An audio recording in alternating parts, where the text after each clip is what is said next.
I remember the moment that I found my first beloved rain jacket. It was a yellow rain jacket, and I found it on a hike in a place called Lake Waikaremoana.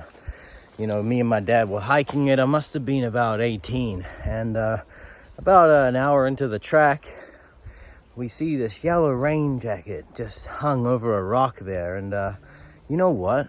How lucky, how fortunate was I? It just so happened that I had forgotten to pack my rain jacket. And this is a very rainy part of New Zealand.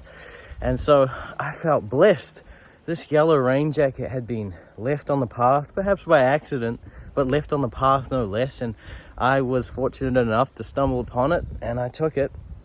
And that yellow rain jacket came with me on so many adventures, you know. That became my beloved rain jacket. And you know, it's funny, when you're out hiking, when you're out in nature, you what you wear is a kind of like a bit of an identity. You know, you feel like an adventurer. Well, you are an adventurer. You know, you're out there in the bush, and what you're wearing is how people see you. And well, that's just clothing in general. You know, clothing can have a kind of sentimental value like that, and certainly this yellow rain jacket did. And indeed, over the years, it came with me on so many adventures. And anyway, I was packing for this trip that I'm on now, and I was looking everywhere for this thing, and I just couldn't find it. No matter where I looked, in my car, in my house, in my wardrobes, nowhere. It was nowhere to be seen. It had just vanished. But you know what?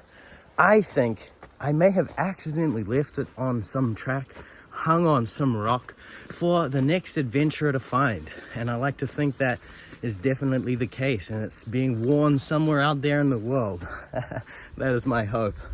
Anyway, I was in need of a rain jacket, and I said to my dad, "Hey Dad, you got any spare rain jackets?"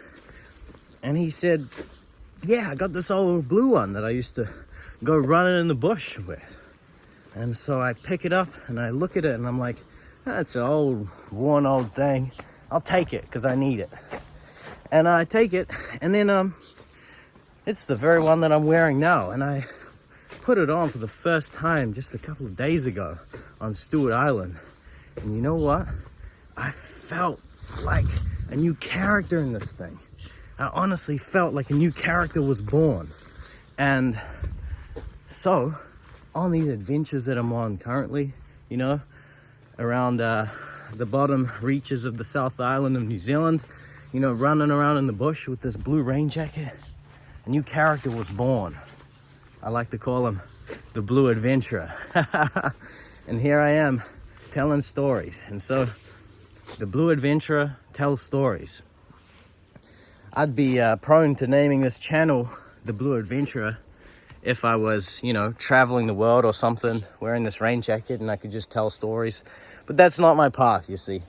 My path is not as the Blue Adventurer. The Blue Adventurer is a character that'll come out in nature.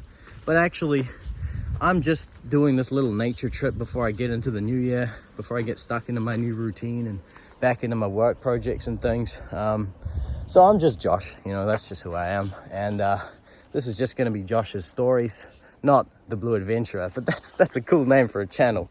But anyway, the Blue Adventurer is a character that may come out every now and again.